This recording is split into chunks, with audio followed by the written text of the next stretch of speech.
Hello. Hey, good morning. Oh, sorry. Hello? Can you hear me okay? Yeah. Okay. It sounded like you were cutting in and out a little bit. I didn't know if it's probably on my end. So, what's up with Dad? Well, I first of all, I wanted to give you a heads up that he is having a procedure on Monday. It's because he has atrial fibrillation in his heart. He's very for forming blood clots. Um, so they wanted to put him on a blood thinner. And as you know, Dad falls a lot. He hits his head, and blood thinners and falling and hitting your head and things like that's not a good combination. So they're doing this procedure. If you want to look it up, it's called the Watchman's procedure. It's just where they kind of put a mesh filter over one of the, I think, ventricles, so the blood clots get dissolved. So it's almost like a stent to open up the heart and dissolve blood clots. It's like that to prevent small blood clots from going into his brain. Okay. So it diminishes his risk of stroke. The cardiologist, the specialist I took him to, I really tried to get someone who was familiar with the procedure, and he referred us. Dr. Woodbury referred Dad to someone else.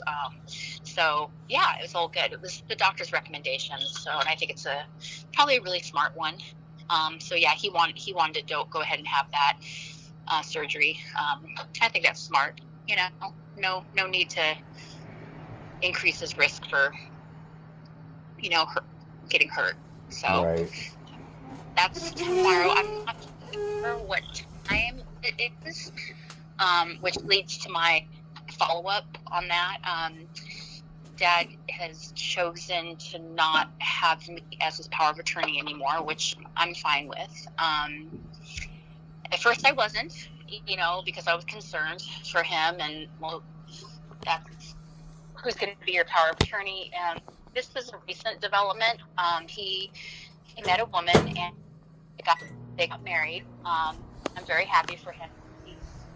He's he was lonely, wanted companionship. So I'm you might already know that. I don't know if you already knew that. I think that I got a letter.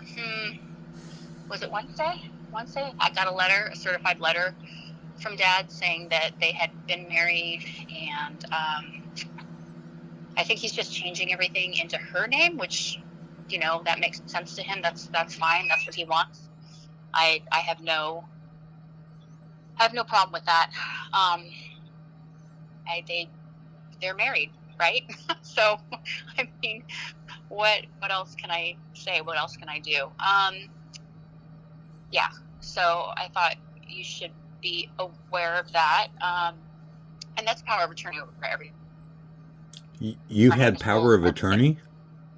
Yes. Hmm. He gave me power of attorney. He wanted me to make decisions for him. And I was like, okay. He's like, is that okay? I said, that's a lot of responsibility, but if you are comfortable with that, so I was taking him to all his doctor's appointments. I was helping him get his long-term care insurance reimbursed. It was a lot of work. And, I tried to move through this whole process the best I can, but there's been a lot of undertows and things like that, as you're well aware of, a lot of dynamic. But when he asked me to do that, I didn't feel okay saying no, because that's what he wanted. So he made that decision without any he made that decision on his own with that puppy, with his lawyer up in Washington. So I think you might have been there. I think you were there when Nicole Valdez came. That was not a power of attorney visit. That visit, Okay. I was told, was because the bank wanted to make sure that, they're investigating fraud and they needed a police report, blah, blah. That's what you told me. So, Oh, they Oh, are you talking about? Oh, that's still going on, by the way. What? Dad still thinks there's fraudulent activity going on his account. Well, I think he goes back and forth between it being you and it being me. me? What do you mean, me? I don't know. He says you, and then he says me. I don't know. I don't know what to tell you. He's like, What, he anything thinks I'm tells- stealing his money? well, he thinks that there's fraudulent charges on his account. Oh, So he's canceled his card a couple different times, his credit cards a couple different times. He's tried talking to people on the phone. He gets frustrated. You know how it is. I think Kathy's probably doing a lot of interceding for him now, like taking care of everything. And he's 100% comfortable with that. So I'll have to be comfortable with that too. So, you know. okay. Well, I'm glad he found someone. Yeah, as long as he has everything he needs and he's healthy and happy, I all power to him. I wish him well. So, Okay. but yeah, he's I don't know. He's got it made up in his mind that now I'm the enemy again. You know how that goes, Scott. He basculates between you being the enemy and me being the enemy, and it's my turn. So I don't know how to proceed with that, but I release all power of attorney over anything. I said, I don't.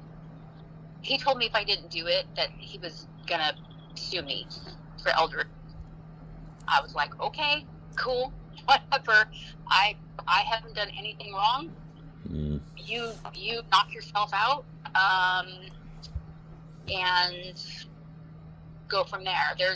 I will tell you, there have been APS reports filed by doctors and banks.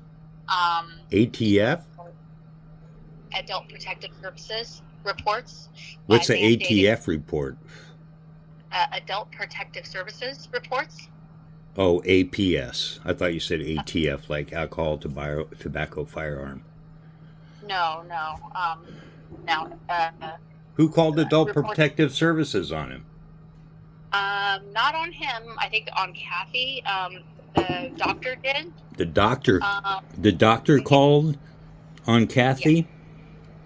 Yes, because he's a mandated reporter, and he was concerned because she came in and had asked me to be removed from all of his HIPAAs, and they have the power of attorney on file. And she had told them at that time that she was his wife, and he said, I thought it was very strange, because they called me and they told me, we're going to file a report. And I was like, well, I don't think that's going to be received very well, and they told me, you're the power of attorney. She's asking you to be removed off of all of his medical records as his contact. And I asked Dad, is that what you want? And he said, yeah, that's what I want. I said, oh, okay. Okay. So I told him, go ahead and take me off. If he doesn't want me to know what's going on with him health-wise, he's become very angry at me. And Scott, I have done everything to try to help him be comfortable and be here. I've tried to do my best to navigate the situation, and I have to remove myself from the situation for my own mental and physical well-being. Well, that sounds like a good idea. Yeah, well, to threaten to sue me, I mean, I don't know who does that. I didn't do anything wrong. And so you're saying there's no reason that he wants to sue you? It's just arbitrary? He's just acting a fool and wants to sue you because why? Because I wouldn't release power of attorney over his medical, and I wouldn't do it initially. I said, Well, how long did you expect to have power of attorney? I wanted him to designate someone else. So it was his responsibility. I said, hey, I'm going to be your power attorney until you file for someone else to be your power attorney. Whether you want Scott to do that, whether you want Kathy to do that, that's fine. You have my blessing. If that's you never what you thought want, to call me and talk to me about it, though. Well, Well, I don't I don't know what to tell me. Yeah, I never you. thought.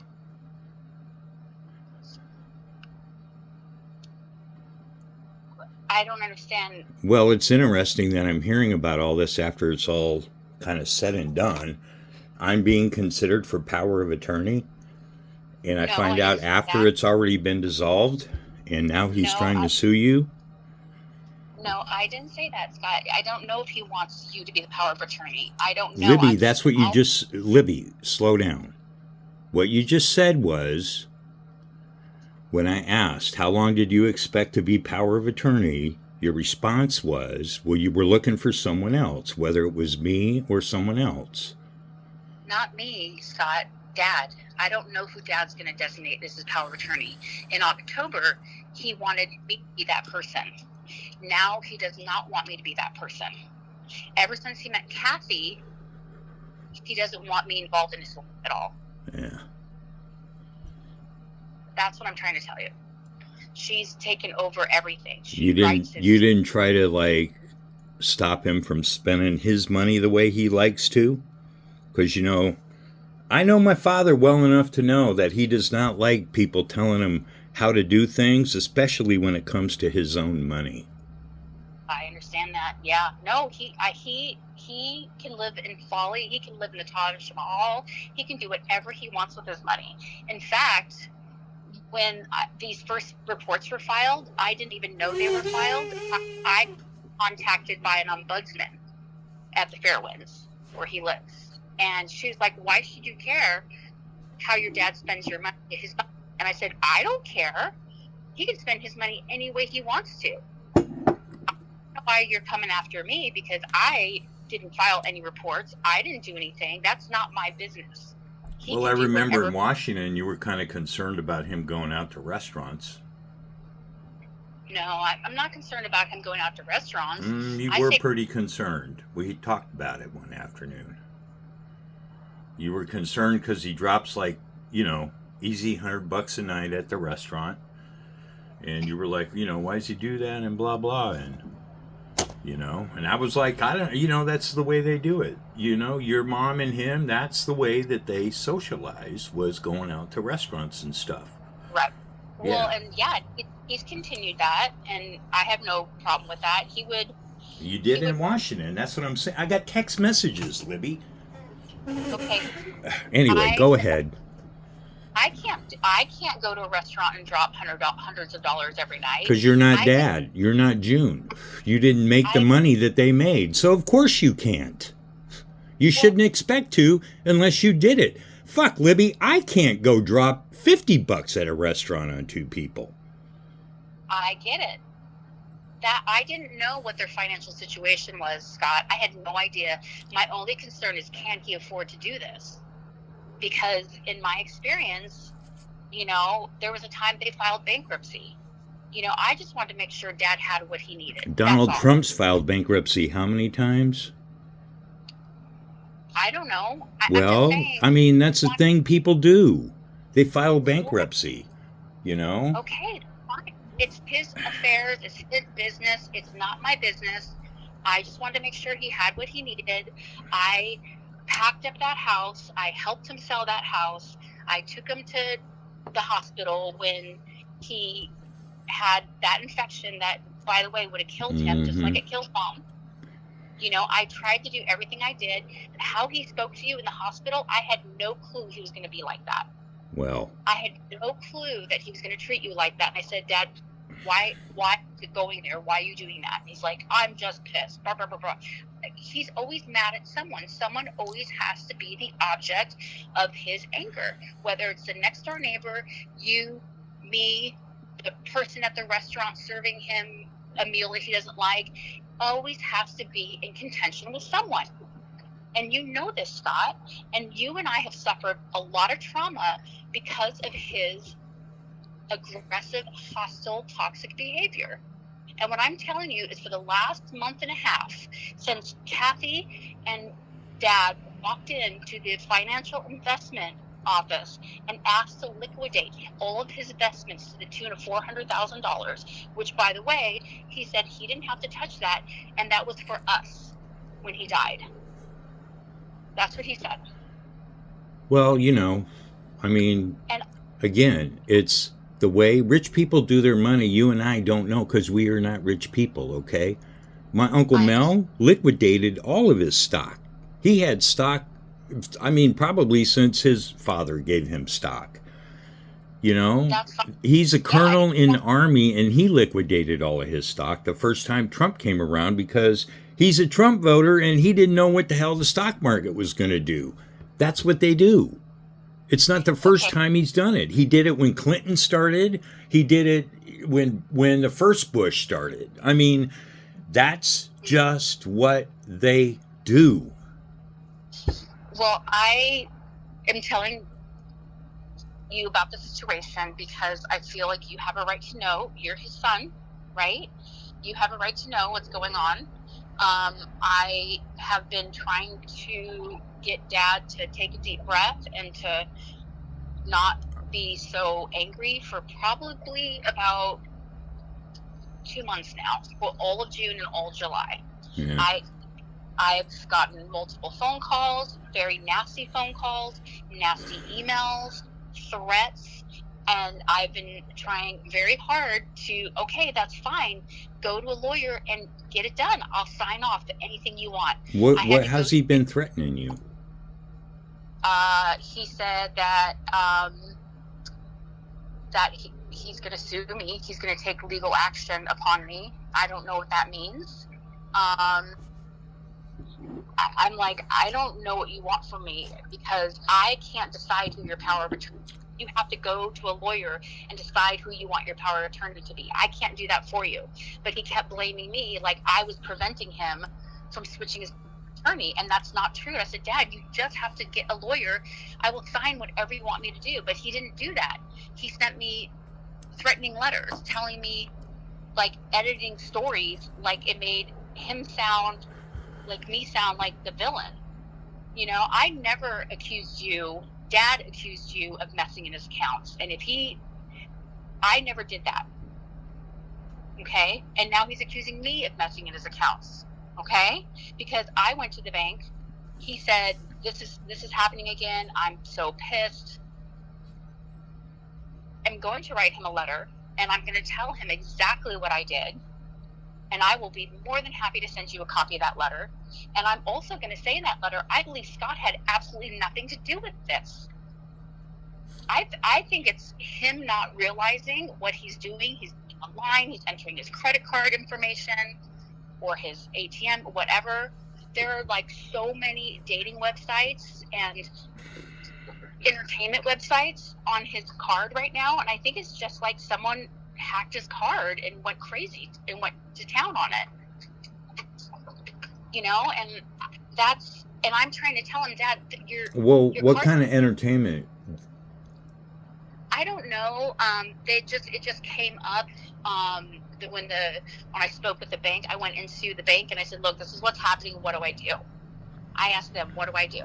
Well, right, but I mean, entertainment is tickets to a Broadway show. Yes, exactly. So he went to a Broadway show? I don't know. I'm saying that his credit card was charged multiple times, whether it was $19.99, $35.99, $50.99, multiple times by they were online entertainment, online site. Well, he edited that to say that I accused you of being on pornographic Does he not? sites. Okay, so slow down a minute, okay? Because, like, Amazon Prime Video, if you're not careful, you can, like, buy a movie just by clicking you want to play and watch the movie. Right? I bought 2 movies like that. I mean, it's okay that I got them because I like them, but I didn't realize I did that. So, So, that, and then the other thing. I mean, is he going to the movies? Is he buying coupons? I mean, that's to get alarmed just because there's a purchase under a category is, I think, a little reckless. Have you looked at who the vendors are? Again, It was not me. It was the bank. Okay, the bank. I Okay, sat down. Libby, but your power of attorney. So when you had power of attorney, did you look at the bank statement and see who the vendor was that was charging That, those charges? that's why I went into the bank. They printed up everything from January on because it started in January, right? Again, you had nothing to do with that. It started in January. I believe Dad got on dating websites, and then somehow he got on a website that encrypted his card or whatever it's called and took it and started charging other things. And I went to the bank. I looked at all the bank sat there with me for 3 hours and went through every single charge since January and looked them up. I said, I don't know what this is. And they're like, well, it says that it's an online entertainment site. It could be anything from A, B, C, D, and E. I was like, okay, well, I don't Did you ever Dad, think to go to Dad and ask him? Or did you just go straight to the bank? Dad told me he needed help because he'd been on the phone and he was frustrated. He canceled his cards. That account is what his residuals from Transamerica and his Social Security gets deposited into. So I went to the bank and said, look, this is really concerning. This is my dad's account where his Social Security goes into his seat. Scott, I didn't know any of this. So you didn't go talk to him. You didn't go and make sure that what was going on. Because again, I mean, I understand you're trying to be vigilant. You're trying to be protective, right? But I mean, in hindsight, I probably should have called him. Kathy was living with him at the time, and when I was sitting at the bank, I probably should have picked up the phone at that moment and said, listen, Dad, these charges are for A, B, C, D. Did you make these charges? But honestly, I didn't do that, and I probably should have. And again, trying to be protective and thinking, here's Dad in this new relationship. He wants to marry this woman, and I'm going to call him and ask him if he's been on all these entertainment websites. I mean, they told me that they were entertainment. Like, I was like, I don't believe that this is going on. Let me just fix it. I didn't want Dad to be embarrassed. You know how he gets when he's challenged and gets embarrassed about things. Scott, I did this after he lit me up, and got mad at me and accused me of doing things to his account. Accused you of doing things to his account. I didn't want to engage with him. And you never bothered to call me to see if I was maybe what I was up to. Have I heard anything? I knew you weren't doing it. I know that. They said it's very, very common. They looked at the pattern of charges. They looked at everything. It said it's very common. It's very likely that your dad went on and joined a dating website. But these charges here, like $1 here, $1 here, $1 here, like all these different online sites coming out of Florida. They said that's usually what fraudulent or suspicious whatever does before they charge. Yeah. Well, honestly, yeah, there is a lot of fraud out there, especially with Medicare, Medi-Cal, so it's good to be vigilant. Yeah. And Dad asked me the same thing, honestly. He's like, why, or Kathy did, why didn't you call your father first? Because Kathy, you're living together, you're in love, and and I'm going to come to Dad and say, are you on these online sites? Well, maybe he is. Well, and you know what? All power to him. If that's what he wanted, but he was saying it was fraudulent activity on his account. There's nefarious activity on my account. Yeah. And I'm like, I'm not going to confront him. I've learned very well not to confront him on things that he does no wrong. Well, I don't know. Hindsight's always 20/20. There's a lot of things I wish I would have done different but you got to kind of deal with the way it is. So, well, I've been going through 2 months of constant. I had to block his numbers because he would leave 3 to 4 messages screaming and yelling at me, saying things that were atrocious.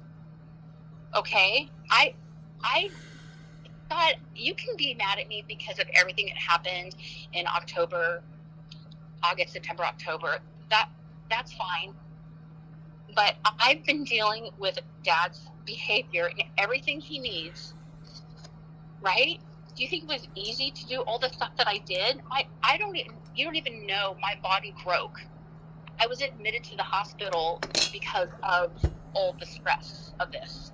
I mean, my body broke. I'm going back to therapy because this has been a mental mind cluster for me.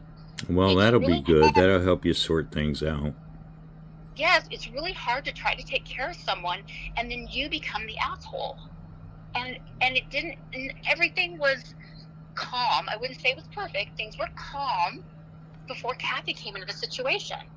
And these reports that have been filed have not been by me. But he blames me. Kathy said, your ombudsman came. You're this. You did this. I haven't done any of it. Okay, there are people in the community, people at Fairwinds that are concerned about things that are going on. The bank is very concerned. Dad's accounts continue to be liquidated. I don't know where his money's going. Okay? I don't know what to do. I don't know what to do about that. Okay? I went in, and that day I went into the bank. He was overdrawn. $3,900. Well, it's been a while since that happened for him, I'm sure. Right. And his spending went from $7,000 a month to $22,000 a month when Kathy moved in. They had me come pick up everything. He gave me back all the family photos. And I tolerated all of that. I traversed through all of that. It's okay. Don't worry. It's fine. I understand. It's okay. You didn't get any of my great-grandfather's writings, did you? What? My great-grandfather's writings? I don't have anything of your great-grandfather's. Okay. Well, at least you got your stuff back, so you should be happy about that.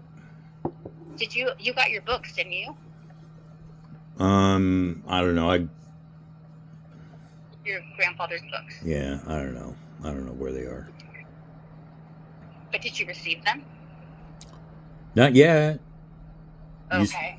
Last text message you sent me was something along the line. I could look it up, but you said you were going to make sure I got them. So. Well, that was set up, and Lily was going to take them to FedEx for you. So I don't know. I wasn't in Washington when that was happening. I was trying to live in 2 different states, taking care of 2 different lives, and it was not easy. And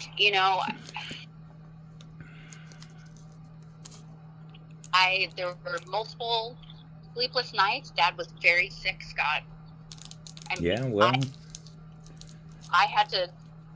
He was falling all the time. He detached both of his retinas. I got him into a retinal surgeon specialist here in the Central Valley. I took him to surgery. I did everything I could to help him out. He started doing really well. He actually looked healthy.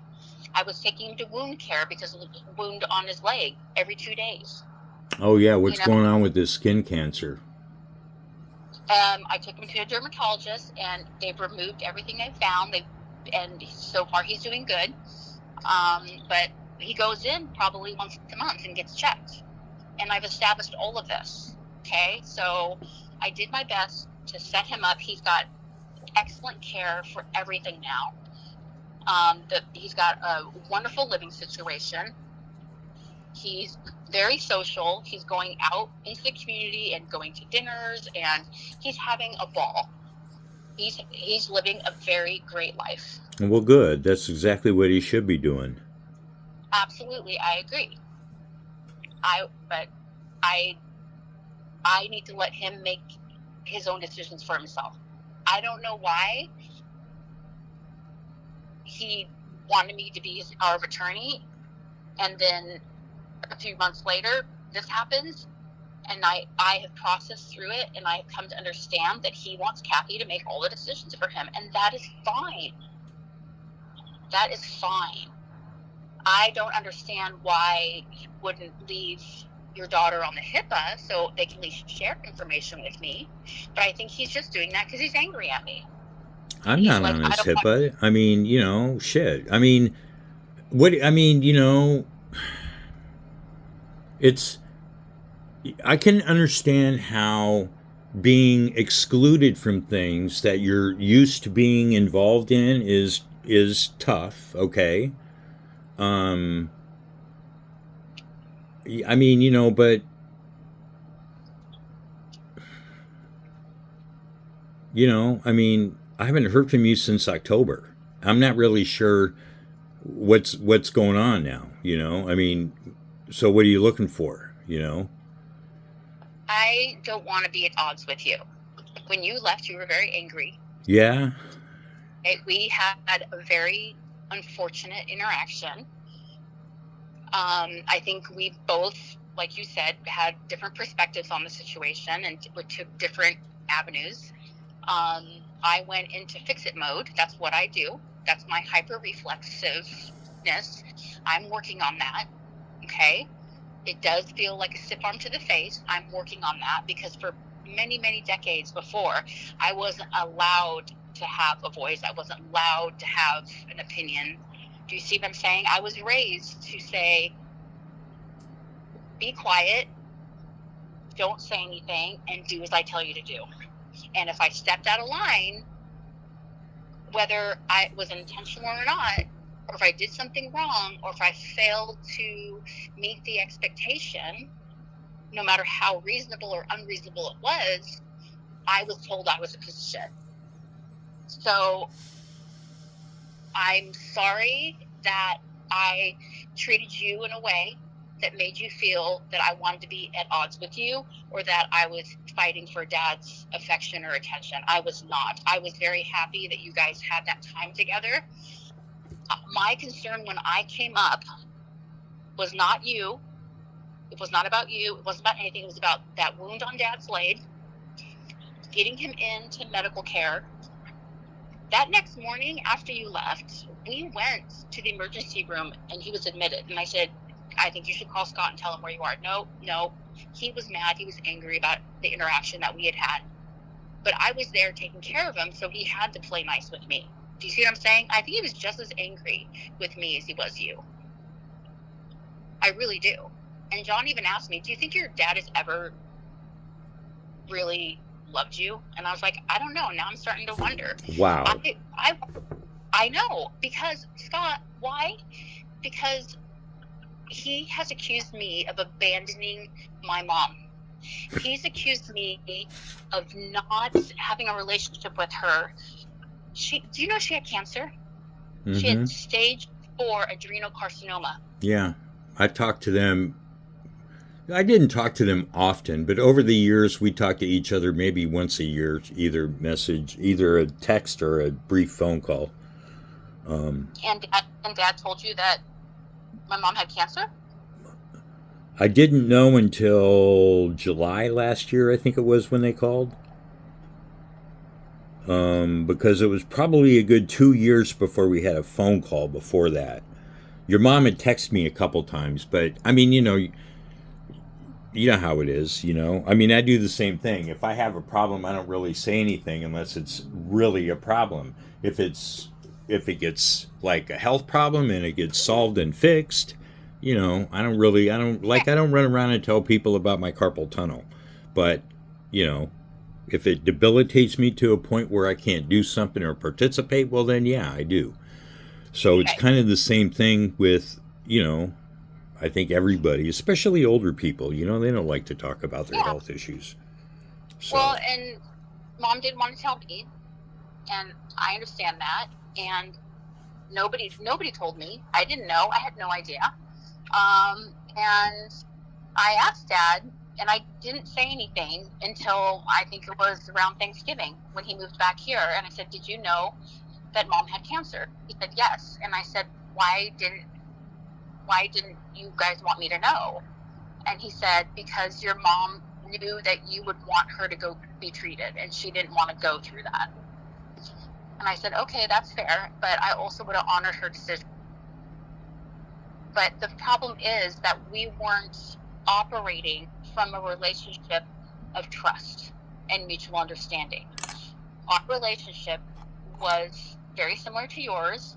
You know, I talked to my mom probably towards the last couple of years, like on a bi-weekly basis, back and forth, phone calls, texts. I think she really wanted to have, you know, that connection, and I was welcome and open to it.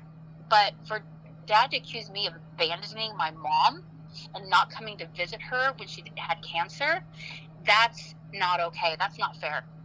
Because A, I didn't know she had cancer, and B, I think if you look up the definition for abandonment, you leave something behind. You abandon that person. I've not gone anywhere. I've been here the whole time, and they left. Scott, we didn't even know where they lived for years. That was their choice. They chose to be distant from us and to be not in a relationship with us. And we got to see how they chose to handle themselves when Jill was at her end, right? And they said, no, we're not coming. And that spoke volumes to me, and that hurt you very much, and it hurt me. I can't even touch how much it hurt you, right? That's Well, yeah, it hurt, but you know what? I mean, to be honest with you, I mean, I don't even know why I have to say this, but people handle death in different ways, okay? And with Jill, you know, I was hands-on with her for years. And you know what? She almost died probably 7 or 8 times, okay? She came that close to dying that many times. And so it wasn't, I mean, Uncle Gary was kind of the same way, you know? In fact, Jill's friend in Oklahoma was the same way. She's like, you know, oh, let me put her on the phone. I know she's around. And I was like, no, you know, she's really gone. And so, right. You know, it's like, well, and I think that's the difference. You know, I'm trying to understand that. I'm trying to see that that's okay. And I do now. I see that that's okay. Doesn't mean it doesn't hurt. Doesn't mean that it doesn't make you reflect on, well, what happens when you die? What happens when I die? Like, I that's just how sometimes I think about things. I was surprised. I couldn't imagine myself not being there for one of my children. So it's that reflectiveness, and that, I mean, I can't imagine you not being there for Alex if Alex was passing. But well, yeah, but if Alex had said to me, I don't want you around, I would honor his wishes. And, you know, that's pretty much what Jill said to Dad. Jill was pissed off for whatever reasons. You know, a lot of them had to do with what happened between, well, her boyfriend Tim and Dad. Tim was a train wreck. You know, he didn't deserve to go out the way he did. And that was probably the biggest catalyst between Dad and Jill. And Jill just had a chip on her shoulder that wouldn't go away. And, and, you know. No, I understand. I know there's a lot of water under that bridge. You know, I just think that I can't. You know, at some point you got to get past the past.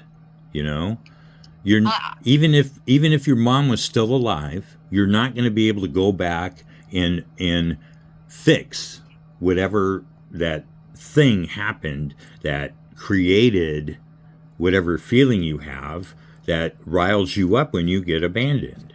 You know, I mean, hell, I was abducted twice. 5 and about 12 years old, you know, and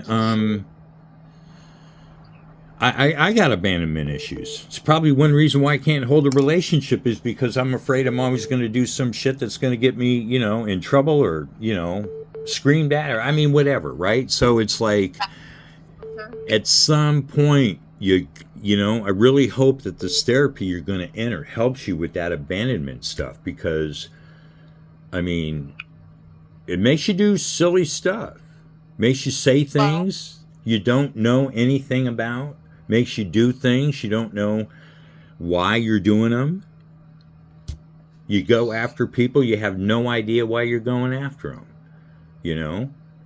So I really hope you get a handle on it.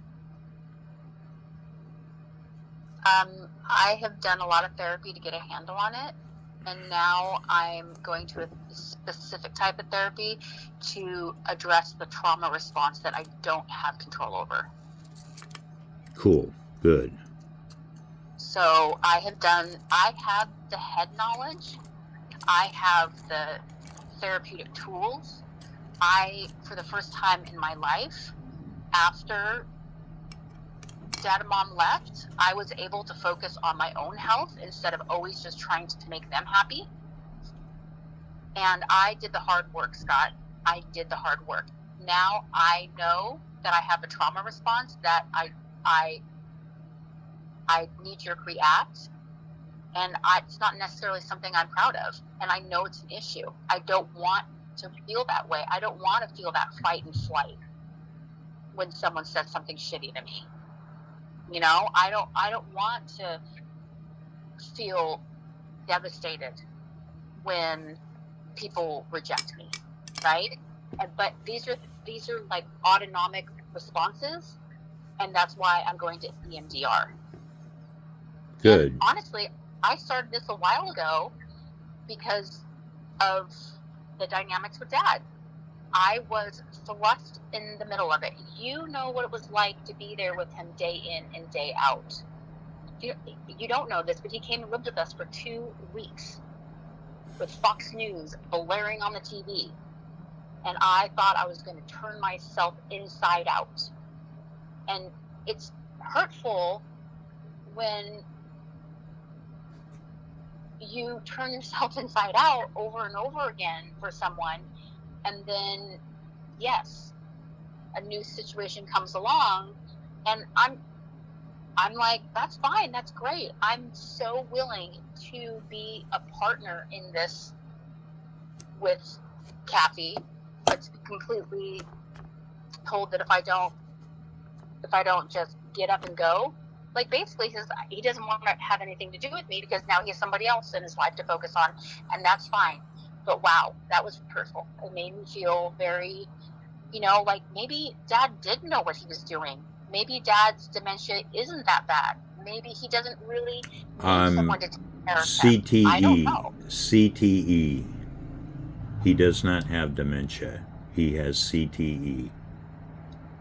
I know that Mom tried very hard to get this, but the diagnosis is on his chart, and I've tried very hard to get it expunged from his chart. That's the only reason he got into the Fairwinds. They rejected him at first, said we don't admit people with dementia. And I worked tirelessly to show that he was competent enough to be there. As much as to hiring another doctor and nurse to do an online Zoom interview with him and assessment with him to show that he was competent enough to live there. And we were successful at getting him placed, but it was not easy. He was diagnosed in 2014, and I didn't know this until, of course, I have to transfer the records. I have to, I was worried about him going and spending $100 because I didn't know his financial. I had no idea that Dad gets like $11,000 to $12,000 a month. I didn't know that, Scott. Hey, good for him. Great. You do whatever you want. You got enough money, right? Mm-hmm. I didn't know about his medical background either until I had to get it all, organize it, and give it to the current doctors because they had no history on him. So I'm just telling you what's in there, okay? I'm just telling you what is documented. And I believe that the CT diagnosis is very relevant, but it's not documented in his charts. The dementia is. And I understand that Dad is more than competent to handle his own affairs, and I stated that in the letter releasing my power of attorney over health and finances. I said he is capable of making his own decisions. I think Dad just wanted someone to help take care of him, and he put me in that role. He made me Mom and Lily. Well, right, and it had everything to do with that diagnosis on there, and Yeah. I was under the assumption that was going to get changed. Your mom had Well, talked about trying to get that thing changed. For whatever reason, I thought it was in process and it was something that was going to happen. yeah, no, she did. I talked to her at length about it as well. You're right. She found a specialist in Chicago that actually was in the process of trying to take care of that, and I think change it. I don't know who the specialist was. Dad doesn't remember, and I couldn't find anything in documentation or in physician notes, nothing about who it was. I know he had a psychiatric evaluation back in, I want to say 2021. But Excuse me. all I know is that I knew you, and I know me. We wanted collectively, whether we were talking or not, we wanted collectively to make sure Dad had everything he needed. He was comfortable. He didn't feel restricted in any area of activity or daily living or life or socially, and I held up my end of the deal. Okay, and he met someone, and he's happy, and they're good together. They are good together. When I met her, I wanted to love her.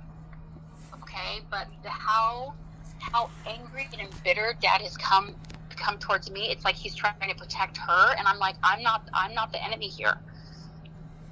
But she feels like I'm the one doing all this because I can't accept that they're together and because of my mom. That has nothing to do with it.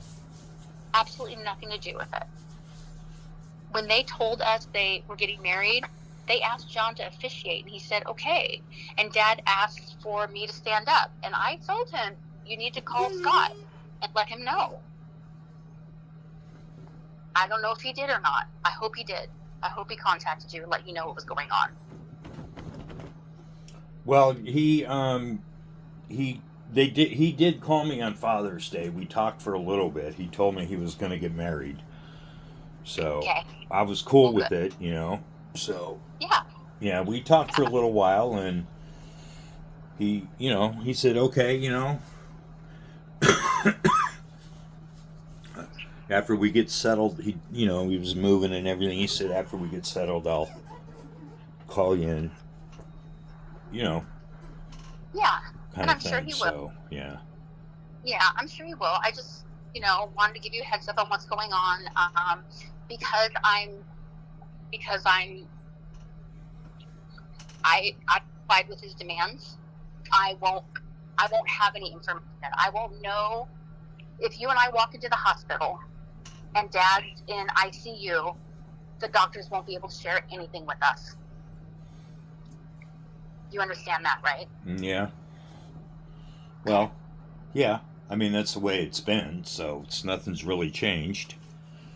Well, and you know what, Scott, honestly, I knew everything would come back around and everything. I really felt like things were going to be okay, right? I felt like, Dad, for the most part, was being Dad. He has his idiosyncrasies just like the rest of us.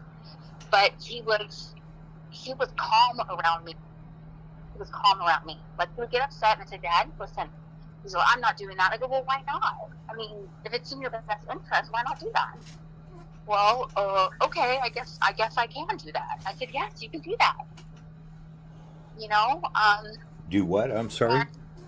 He became calm around me. That makes sense. He wasn't as, he wasn't argumentative. He wasn't angry. He started to calm in his personality quite a bit. Oh, yeah.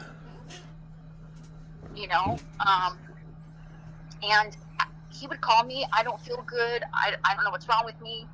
I would get calls from the Fairlands, drop everything. I'd run over there. And 9 out of 10 times, he just wanted to have somebody there with him. Can you make me some oatmeal? Can you do something? I'm like, Dad, I dropped everything at work, was frantic, thinking you were having a heart attack or something. But that's what I did, Scott. That's what I did for months and months and months. Okay? I can't tell you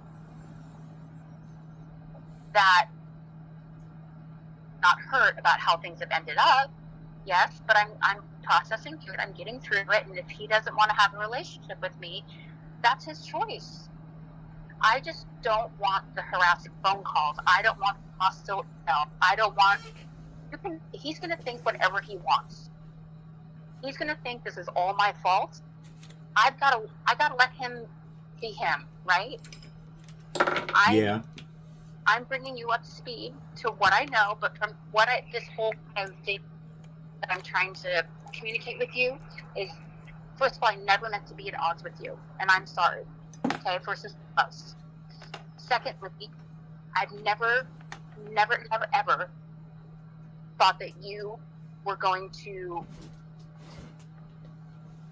be away from Dad for the long term. I always felt like you guys were going to come back together, and I wanted that for you. Okay? Okay.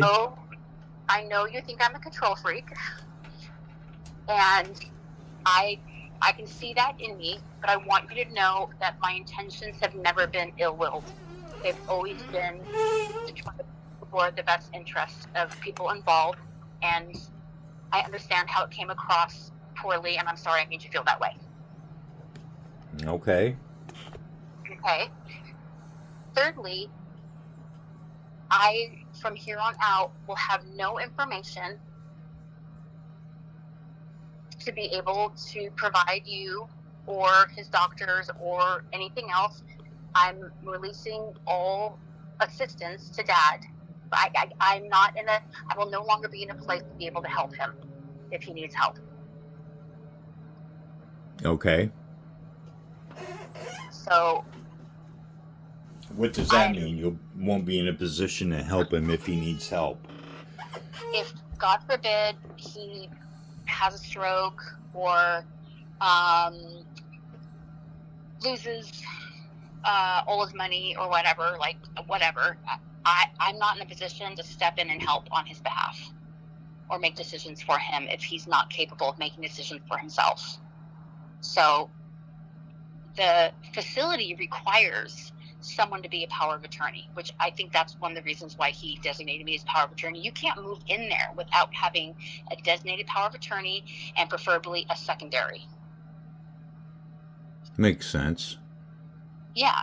So I asked Dad I couldn't ask Dad because I went to Fairwinds July 21st. I came back early from our camping trip because he said if I didn't do this within 15 days, he was going to sue me. I said, okay, fine. We'll come home.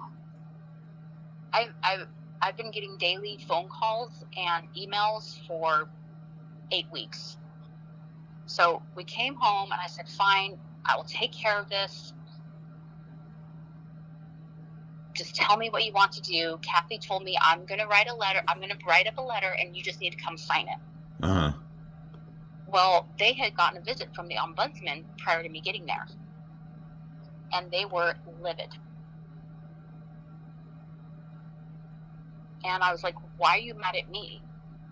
And they said, this is your fault. I said, I have nothing to do with your ombudsman. Kathy said, your ombudsman came and talked to us. I said, my ombudsman, that's Dad's ombudsman. I have no authority or power over an ombudsman. And she came in and she expressed concerns because there were several, Scott, 6 or 7 APS reports filed by various people. Based on their actions, not my actions. When Dad and Kathy walked into the financial advisor's office and asked to liquidate the account, as well as you know that that's what they do, Dad had just opened that account a month prior. And he said, and he did everything. He sat down with Dad. He looked at his financials. He looked at his rent. I had already dispersed $30,000 to Dad and Kathy within 5 days. $30,000.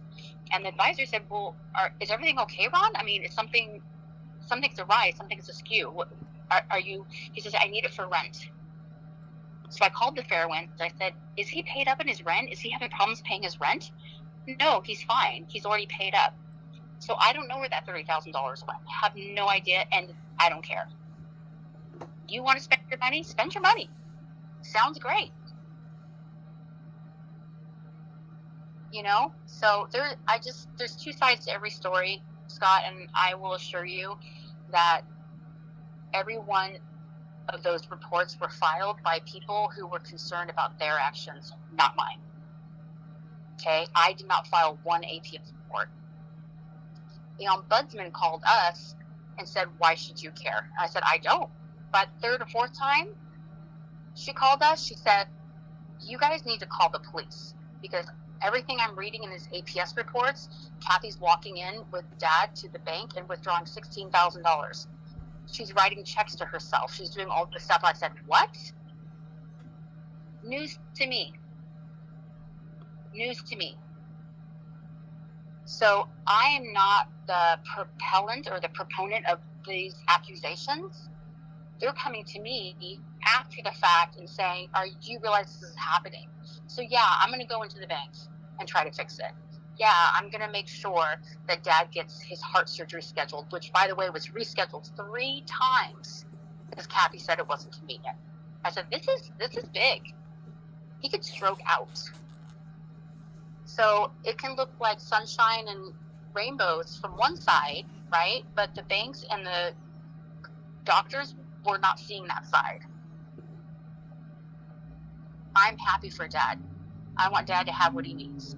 Kathy seems like she's a very nice person. It's very lovely. But their behavior, financially and medically, is concerning to people. So the financial advisor fired us, said, I'm not dealing with you guys. This is way too much dynamic. This is toxic. Dad went into his office, accused him of calling Kathy a gold digger. And Anthony looked right at Kathy and said, did I ever accuse you of such a thing? And she said, no, you didn't. But you know how Dad responds when he doesn't get what he wants. And he's doing the same thing here, Scott. He's doing the same thing here that he's always done his entire life.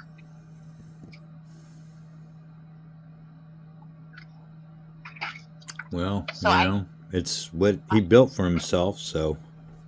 Right. Yeah. Oh, I'm passing a street called Lansing right now. Huh? I'm passing a street called Lansing. Mm. So that was the whole point of us, for me, on my side, for us talking. You said, why? Why are we talking? Because Wanda apologized, and I wanted to let you know I'm having to wash my hands of the situation. So I don't know what that's going to mean for Dad. That money in that investment account, honestly, I was hoping he would keep a hold of it, because if he has to move to a memory care facility, he does not have the long-term care insurance to cover that. Whether it's because of CTE, dementia, or just because he's delulu. $11,000 a month isn't going to do it. And I don't want him to become a ward of the state, because those state facilities are tragic. That was the only reason I was trying to hold on to the power of attorney. Because Kathy's going to take over that now. She's making all the decisions about his finances. All I know is that both the bank accounts keep getting liquidated. I mean, so I don't know. I don't know what to tell you, The only thing I can share with you is this. And you probably already know because you talked to Jill. When our Aunt Frida died, so back up real quick. Uncle Mel went to West Point. And when he went to West Point, him and his roommate, Bob, became instant lifelong friends. They were buddy, And so they went through West Point together. Well, they went on a blind date together, and the blind dates that they went with were the women that they had married and stayed married with their whole lives, right? And throughout their Army careers, Uncle Mel and Bob would often request to be stationed in the same wherever country or post or wherever they were sent. There were times when they were able to overlap their service, right? So they were in all every year they went on a vacation together as four friends. Well, when Aunt Frida died and Bob passed, Uncle Mel married Marvel. That's how we got Aunt Marvel. Well, Audrey went through the same thing with Uncle Mel. And Aunt Marvel, actually, she's a nice enough lady, but she just didn't have time for any of us. You know, it was all her and Mel, and she wanted to go here, there, everywhere. Her son was always close to her, and quite frankly, probably more of a mama's boy than anybody tried to admit. And all of a sudden, Uncle Mel is kind of like lost to Aunt Marvel. Well, he would still make a point to contact us and come and see Mom, once a year. But still, after he married Aunt Marvel, it was different. And after Uncle Mel died, Audrey called. And she said, I knew it. I knew it. I knew it. I knew it. When her dad married Marvel,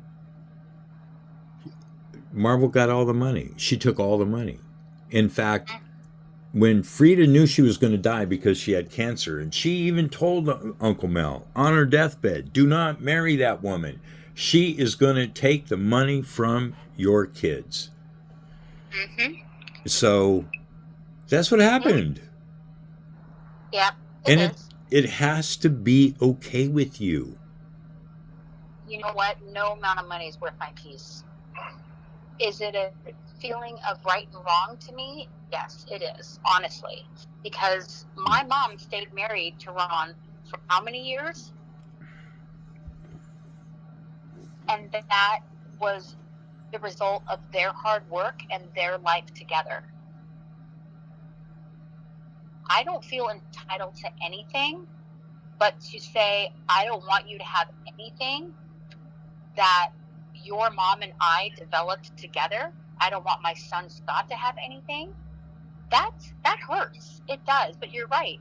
I'm okay with it, because it sure beats me having to tolerate the dynamic and be attacked over and over again, and be the person that he blames everything wrong in his life on, when I everything try to give him the best life possible,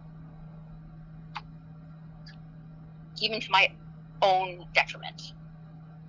Well, there's nowhere in the rule book does it say our parents cannot break our hearts. No, you're right, 100%. And I had really hoped that we all could be a family again. That honestly, I told you this. I know you know the story of Nellie, the car. Dad bought my mother's mother a car the year we moved out from Michigan. It's a 1967 Cutlass Supreme. You can look it up online. They go right now for probably about 50, 60 grand if they're in good shape. Dad bought it for Grandma. Grandma hated Dad. She hated him probably till the day she died. But it's what Dad does, right? And so, that car floated throughout the Remus side of the family its whole life. When it came back over here, my grandmother told me, ever since I was a kid, your dad bought that car for me. You should have that car. So it's your car when I go. I was the first passenger in that car. Dad bought that car and we drove it from New York back to Michigan. Well, it needed a paint. We kept it running. It ran great. It was worth all the money it's worth today. Well, it needed a paint job. I put $5 grand into a paint job, and I never got to drive that car. Because what I didn't know was my mother had sold the car. I drove it for a little while, but because she needed a car, it was her mom's car. I had a soft spot. I was like, yeah, Mom, you can drive the car. So I only drove that car for maybe about 1 year at the most. And they sold that car. They went to DMV forged my signature on the ownership on the pink slip, sold it for $2,000. Why? Oh, To buy Alex a computer to go to college. Well, he's a smart kid. He already had a computer. They didn't even bother to ask if he needed one. And add insult to injury, it was a freaking PC, and he works on a Mac. So, I mean, and that was like, 2000, what was that, 5 or something like that happened, and oh my God. But, I didn't abandon my mom. I was pissed off at her big time, till the day she died over that. And you can hear it in my voice today. But it's your parent. They're going to break your heart. You got to deal with it. You got to find a way to deal with it. It's his money. If your mom would have wanted you to make sure that you had some, I'm not trying to put the blame on anyone. But if your mom really truly wanted to make sure that you had some of it, she would have made sure. Uncle Gary's daughter's going through this right now with him.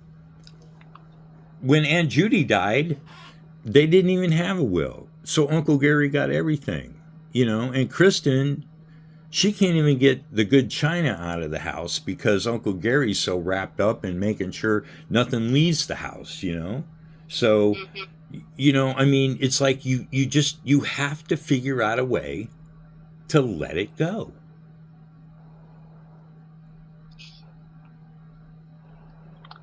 Yeah, the money is not worth it. No, that 100%. Like even Anthony, the financial advisor, met with us after the fact, and he said, "I don't want you to take this personally because John's mom deals with him too."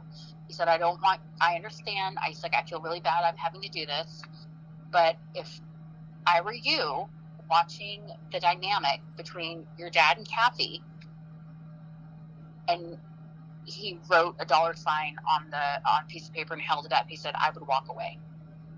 Just walk away. And that's what I'm doing. And I'm okay with it. Because it's never really been about the money, Scott, at all. It's been about you know that Mom and I talked a lot, and their relationship was chaotic. But how many times I had to listen to her cry over the interactions between the two of them, right? And honestly, I told Mom, I was like, this is how he behaves, and this is how you behave. This is your dynamic. I love you, but I can't be your therapist. But yet again and again, there are so many voice messages. So many times I got phone calls from neighbors. That's the only reason I knew where they lived, Scott, is because they were suing the neighbor over hedges. I mean, and she found me on Facebook. It was Jane. Trust me, the one thing I've learned over the last year is you never know what the hell's going on with legal issues, Right.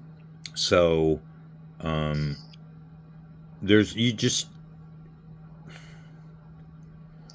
you can do with it is just kind of be like, here I am today. What am I going to do to go forward? It's unfortunate that you didn't get the money you thought you would get from your mom, but I don't care about that. I wanted the family relationship more than anything. But I can't be involved in this toxic dynamic. I agree with that. He's gone back to being very toxic. I don't, and I told him I don't blame anybody. Don't put words in my mouth. He's edited all the stories to make me the bad guy. Okay. But this is a repeated behavior. This is what I've been dealing with. I had 15 years of peace. Right? You and I both know. Nope, we didn't have a relationship. We didn't go visit. We didn't go, maybe we talked on the phone. My mom and I got pretty close. Even Andrea and my mom got pretty close, the last 5 to 7 years, you and I started talking again, I'll take those wins. I think those are wins.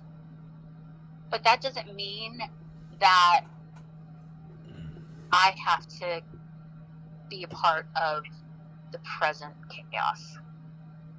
I'll take that win and walk away.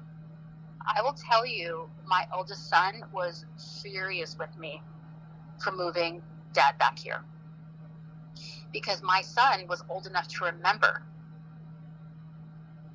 the dynamic. And Scott, he saw a lot of verbal and physical abuse by Dad to my mom and to me. And you know what he's capable of. And I told Dad, if this is going to work, we have to leave the past in the past. And he said, I agree. Well, the minute he went sour on me, he wanted to dredge up every dead bone that had been buried. And editorialized it to make him look good in Kathy's eyes and make me look like the asshole. You abandoned your mother. I didn't abandon you.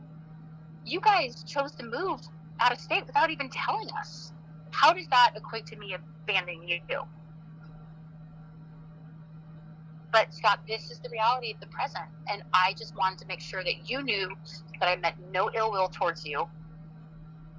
That, secondly, I really could hope that we would just become a family again. And thirdly, from here on out, I have no information to share with you.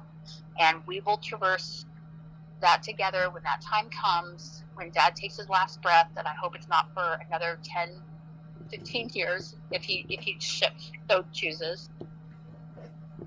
But I don't want to be at odds with you. Okay? All right. I don't want to be at odds with anyone. So. Me neither. I don't want to be at odds with Dad either. I don't want to be at odds with and that, you're right. That's, I think, one of the things inherently in both you and I, this is what we do, I think, have very much in common, is that we just want to be at peace with all people. Despite,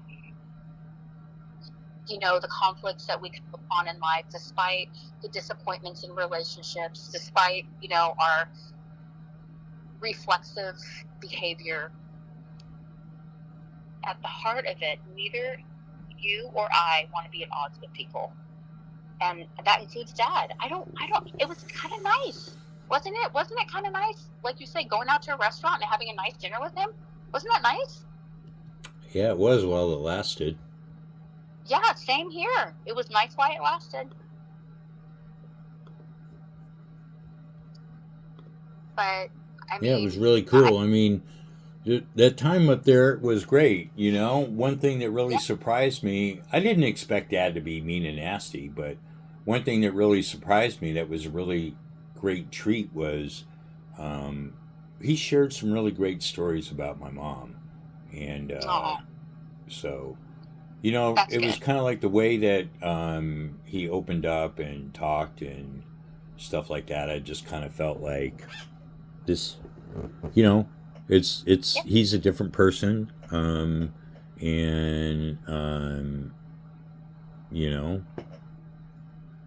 Right. For No, me, I get that. all the animosity just evaporated. Right. That's kind of how I was too. So, and I call it the Sunday surprise. Happened. And I don't think I acted out of character when, I told Dad that, it was time for me to go. You made it pretty clear. And so I did. I left. And it sucked because I didn't know for 3 or 4 days what was going on. I hadn't heard from you or him for 3 or 4 days. Well, those 3 or 4 big time. I had to call the neighbors. They said, "Oh yeah, well we saw an ambulance come by and they took your dad away, and then there was a moving van and they came and took some stuff." And And so I'm like, wow, and I still haven't heard anything. Gee, I really must have done something really shitty for that. And so I was really happy that Well, I I was decided to send Dad the Reagan picture and the picture of Kim and myself. I didn't know he got it. I didn't do a return receipt. I just did a signature request because I kind of thought, well, if he doesn't want to see me, I don't really want him to be like, he didn't even have to think about the return receipt. So I just did a signature required. That way I knew he got it because I honestly, I wasn't really sure if I sent it to you if it would get to him. So I wanted to make sure it got I to would him. never. Well, I wasn't I really sure, because I hadn't heard from you for a while. Right, So, and I understand why you feel that way, yeah. because of our interactions. But I would never stand in between you and Dad. Never. In fact, in fact, Scott, I'm like, do you think you should go up there? And you're like, oh, I'm not sure I'm ready to take that on.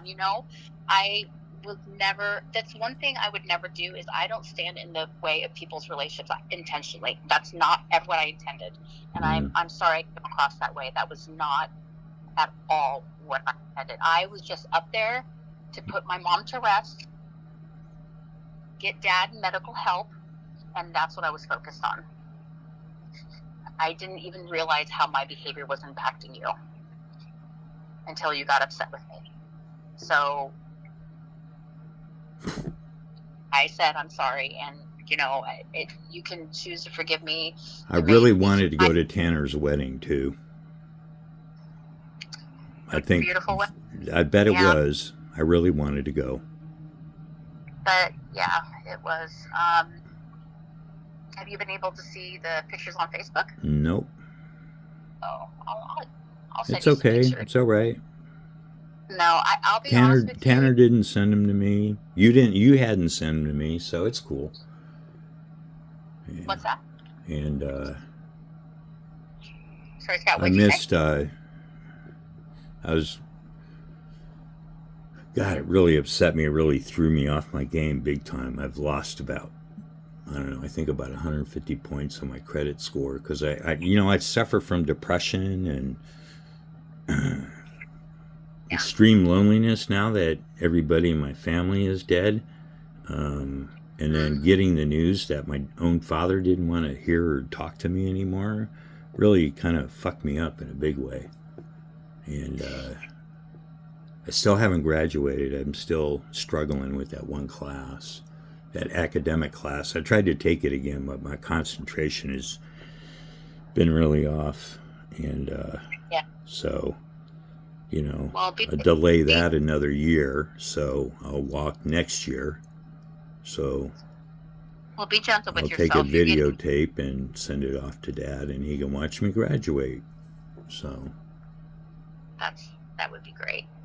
Yeah, I am going over a hill right now, so if I lose you, I will call you back. But yeah, I know that that's a struggle for you, but be patient with yourself, be gentle with yourself, and it sounds like you are. I'm proud of you. You're going there and you're getting that degree, and that's a huge accomplishment, Scott. And I told you when you first decided to go back to school, I said, I'm so proud of you. And I am. I'm proud of you, and I don't want you to feel alone. It's always been, if I'm on the outskirts, that's your in. So hey, give Dad a call. I mean, whatever you need, just do it. Do what you need.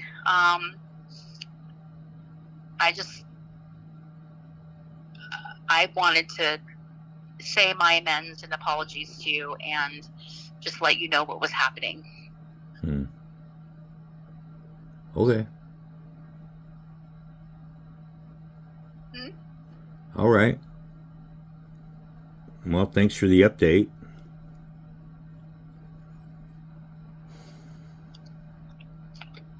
How's Andrea doing? She's good. Yeah. What's she doing in the city? What's she doing in the city? Just living with her boyfriend. He's going to get his master's degree. No, good for him.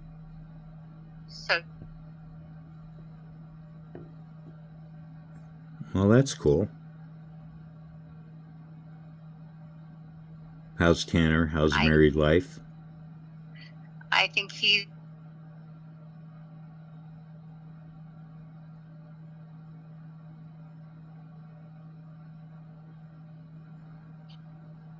how's Alex doing? Oh, I Am I think you're losing you? over that hill. I think you're cutting in and out. I am. I'm hearing like just a couple words for you here and there. Mm. Can you hear me? Yeah, you're kind of cutting in and out. Okay. Yeah. Where you off camping to? We're gonna go to Morro Bay. Nice. Yeah. It's gonna be much cooler there. Yeah. Yeah. All right. Well, I'll let you guys go so you can get over the hill. Okay. Thank you for talking, and I'm a phone call away if you ever need to talk. Okay. Okay. Yeah. All right. Well, I appreciate you calling and letting me know what's going on. So. Yeah. Yeah. Okay. Okay. All right. Well, I'll talk to you later. All right. Take care. You too. Bye-bye. Bye.